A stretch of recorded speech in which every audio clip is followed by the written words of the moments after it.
Kembali disergap pemirsa, pemadaman api yang membakar gedung Kejaksaan Agung di Kebayoran Baru, Jakarta Selatan berlangsung selama 12 jam. Polisi menunda olah TKP karena gedung dinilai belum aman. Namun dipastikan tidak ada berkas perkara dan alat bukti yang terbakar.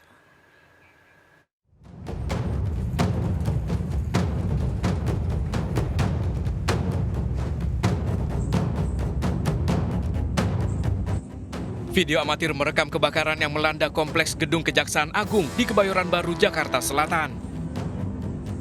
Gedung yang terbakar adalah gedung utama yang berada di bagian utara kompleks Kejaksaan Agung. Api diduga pertama kali muncul dari lantai paling atas. Api cepat membesar diduga dipicu banyaknya barang yang mudah terbakar. Sejumlah tahanan dievakuasi petugas. Api baru berhasil dipadamkan 12 jam kemudian hingga hanya menyisakan kerangka besi bangunan. Polisi menunda olah TKP karena kondisi gedung dinilai belum aman. Ada beberapa orang yang dalam kapasitasnya diinterogasi ya, berita acara interview untuk mengumpulkan berbagai macam keterangan yang keterangan itu nanti akan digunakan menjadi bahan bagi lidik dan juga untuk Meski demikian dipastikan tak ada berkas perkara dan alat bukti yang terbakar. Gedung utama ini tidak menyimpan berkas yang ada kaitannya dengan penanganan perkara. Baik itu tindak pidana khusus yang dalam hal ini tindak pidana korupsi maupun tindak pidana umum. Rekaman CCTV dari gedung utama diamankan untuk mengungkap penyebab kebakaran. Tim Liputan iNews melaporkan. Satu keluarga terdiri dari pasangan suami istri dan 2 anaknya tewas dibunuh di rumahnya di Sukoharjo, Jawa Tengah. Pelaku pembunuhan ternyata rekan bisnis korban. Pelaku membunuh karena terjerat utang dan ingin menguasai mobil korban.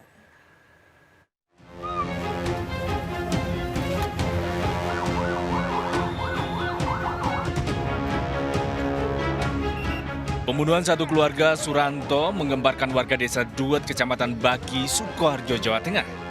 Suranto, istri dan 2 anaknya didapati tergeletak di ruang tamu rumahnya dalam kondisi mengenaskan. Satu persatu jenazah korban dievakuasi petugas dari dalam rumah. Polisi mendapati ceceran darah di dalam rumah dan garasi korban. Diduga satu keluarga ini tewas sejak 3 hari lalu. Jasad korban ditemukan setelah warga mendobrak pintu rumah karena curiga tercium bau tidak sedap dari dalam rumah korban. Malam Rebu itu kan sampai pagi udah tidak keluar, tertutup pintu. Akhirnya tadi maghrib itu tetangga kok bau nggak enak, bau busuk itu. Akhirnya sama-sama berani memberanikan diri. Dikiranya kan di sini ada kolam ikannya. Tahu-tahu kok enggak, akhirnya beranikan diri masuk. Ternyata ada itu. Polisi juga mendapati mobil korban hilang. Semuanya masih diidentifikasi, ya kan. Nanti setelah ada, nanti kita baru identifikasi, baru kita cek semuanya, kita ya setelah TKP lah, setelah TKP. Usai diotopsi di Rumah Sakit Dr. Muwardi Solo, 4 jenazah korban pembunuhan ini dimakamkan di Astana Curidan, Kelurahan Bulak Rejo.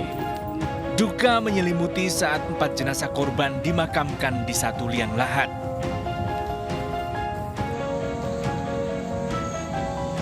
Tidak butuh waktu lama, polisi berhasil menangkap pelaku pembunuhan yang tak lain adalah Henry Taryatmo, rekan bisnis korban. Korban diketahui memiliki usaha rental mobil. Barang bukti yang diamankan sebuah mobil, pisau, pakaian pelaku, kartu identitas, dan surat kendaraan. Pelaku TK membunuh korban lantaran terjerat utang dan ingin menguasai mobil milik korban. Tersangka ini mempunyai hubungan teman atau kerabat dari korban yang meninggal. Untuk motif yaitu karena adanya masalah hutang. Pelaku mempunyai hutang yang cukup banyak, kemudian dia mempunyai keinginan menguasai apa yang dimiliki oleh korban. Pelaku mempunyai hutang di luar, bukan dari korban. Keluarga korban berharap pelaku dihukum mati karena dinilai merencanakan pembunuhan. Kami harapkan juga bisa menerapkan pasal pembunuhan berencana. Karena kalau tidak direncanakan, tidak mungkin hal seperti ini, sadis ini bisa dilakukan. Dan kami semua keluarga berharap agar menegakkan hukum secara adil-adilnya. Pelaku akan dijerat KUHP pasal pembunuhan berencana dengan ancaman hukuman 20 tahun penjara. Polisi masih mendalami kasus pembunuhan ini, apakah pelaku beraksi seorang diri atau ada pihak lain. Dari Sukoharjo, Jawa Tengah, Septiantoro dan Wahyu Endro melaporkan. Sebuah toko kosmetik di Tangerang, Banten nekat menjual bebas obat-obat terlarang seperti tramadol dan eksimer. Saat penggerebekan, polisi mendapati sejumlah handphone dan STNK yang ternyata dijadikan sebagai jaminan oleh pembelinya.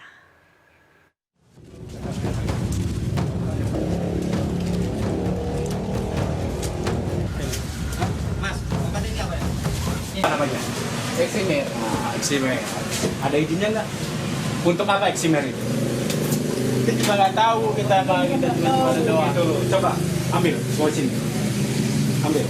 Nah, ada berapa banyak ini? Ini nggak tahu sih, nggak di. Saat penggerebekan, polisi mendapati toko kosmetik di wilayah Paku Haji, Kabupaten Tangerang, Banten ternyata menjual obat terlarang.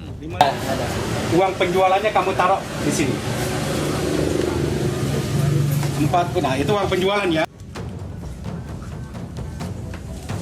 Didapati puluhan ribu butir obat terlarang dijual bebas, seperti tramadol, eksimer, dan aprazolam. Ada STNK juga. Ini biasanya kalau yang gade-gade kayak begini, dia ngambilnya berapa butir? Nggak paling 50.000, 30.000. Beli 50.000 jamin ini, gitu. Beli 50.000 tapi dijaminin STNK atau handphone gitu. Yang kita sita ini adalah barang-barang milik orang pemilik obat yang membeli obat ini, ya kan? Ironis, jika pembeli yang sebagian besar anak muda tidak memiliki uang, pelaku menerima jaminan handphone dan STNK. Kalau saya bilang sangat unik dan mungkin bisa dibilang modus baru, karena jadi ketika seseorang dia tidak punya uang untuk membeli obatan terlarang tersebut, dia bisa menggadaikan baik itu STNK maupun handphonenya. Tergantung dia mau membeli obat itu berapa banyak. Satu orang penjaga toko kosmetik dibawa ke Mapolsek Paku Haji bersama barang bukti obat terlarang, puluhan handphone, dan sejumlah STNK. Polisi kemudian menggerebek toko jamu yang disinyalir menjual minuman keras. Dari Tangerang, Banten, Nasnugara, iNews melaporkan. Pelaku pencurian sepeda motor terlibat kejar-kejaran dengan polisi setelah aksinya kepergok warga. Menghindari kejaran, pelaku bahkan nekat melompat ke atap rumah warga. Upaya penangkapan pelaku terekam video amatir.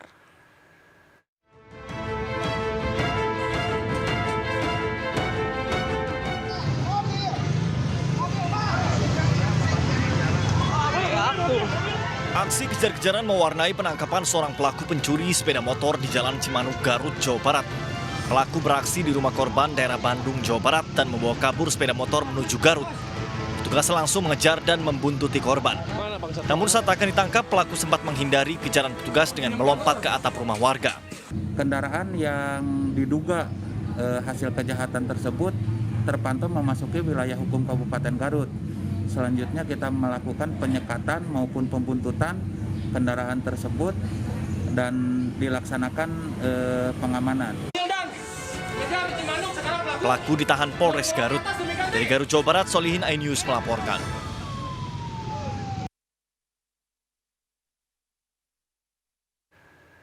Pencuri sepeda motor nekat beraksi di pagi hari. Dalam hitungan menit, pelaku membawa kabur motor dari halaman rumah warga.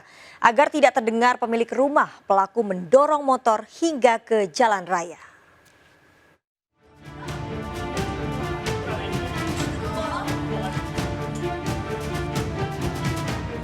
Dalam rekaman CCTV terlihat pelaku yang memakai helm dan masker masuk halaman rumah korban di Kelurahan Sukodadi, Palembang. Pelaku awalnya merusak kunci gembok pagar. Menggunakan kunci letter T, pelaku menjebol kunci kontak sepeda motor metik korban. Pelaku yang beraksi pagi hari mendorong sepeda motor korban agar tidak bersuara. Pengen isi bensin karena bawa daftar kuliah kan, tiba-tiba keluar pagar lah ada katik lagi, langsung shock kan, nanya ke bapak mana hilang, mana motornya aja itu. Si bapak bilang nggak tahu juga, langsung ngecek ke belakang kan mungkin dipindahi, taunya ada katik juga langsung. Korban telah melaporkan kasus pencurian motor ini ke polisi. Peristiwa ini mengingatkan warga agar lebih berhati-hati dan memasang kunci tambahan pada kendaraan. Dari Palembang, Sumatera Selatan, Firdaus melaporkan. Seorang sepeda terluka parah akibat ditabrak pengendara motor di Cilandak, Jakarta Selatan. Kecelakaan terekam jelas dalam rekaman video seorang pengendara motor lain yang melintas.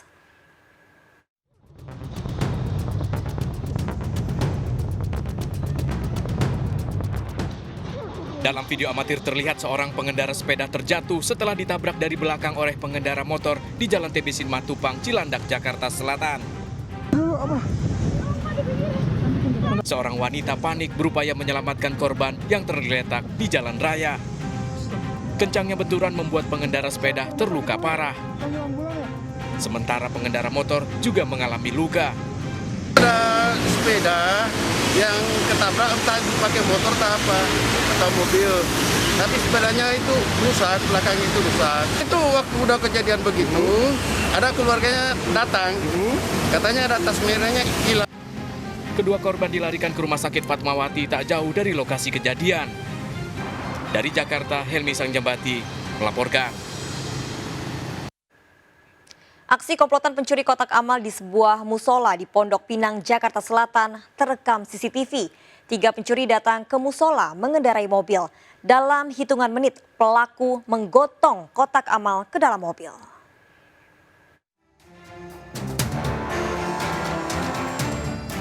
Dalam rekaman CCTV terlihat 2 orang pelaku turun dari mobil kemudian masuk ke halaman musola di Jalan Haji Saikin, Pondok Pinang, Kebayoran Lama, Jakarta Selatan.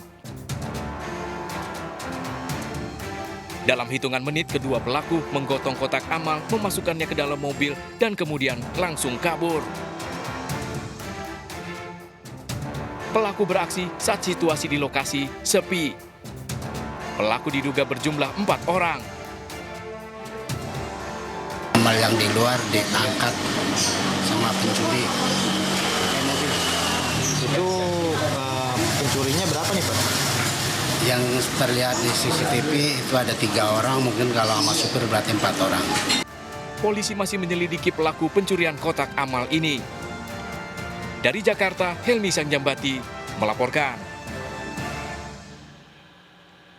2 orang warga terluka akibat terkena anak panah saat terjadi tawuran 2 kelompok pemuda di Kota Makassar. Menurut saksi, pelaku yang menyerang kabur mengendarai sepeda motor.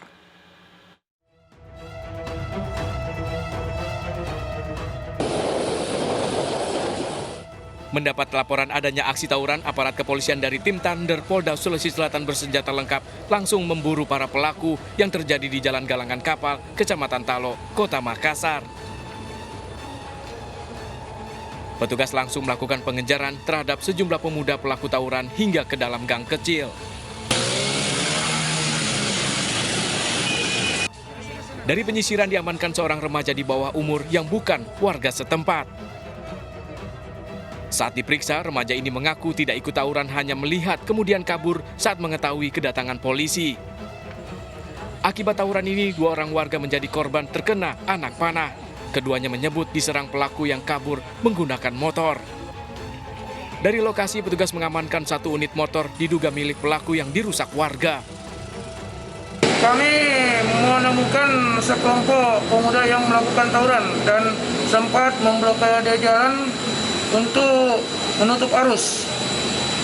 Dan pada saat kami masuk ke lokasi, sempat terjadi pelemparan terhadap kami yang melakukan penindakan. Aksi tawuran dua kelompok pemuda ini sudah kerap terjadi. Polisi dan pemerintah setempat telah berulang kali melakukan mediasi damai, namun terus berulang. Dari Makassar, Sulawesi Selatan, Muhammad Nurbone, iNews melaporkan. 4 penumpang tewas setelah bus yang ditumpangi menabrak minibus di tol Cipali, Majalengka, Jawa Barat. Ikuti informasi lengkapnya sesaat lagi. Sergap segera kembali.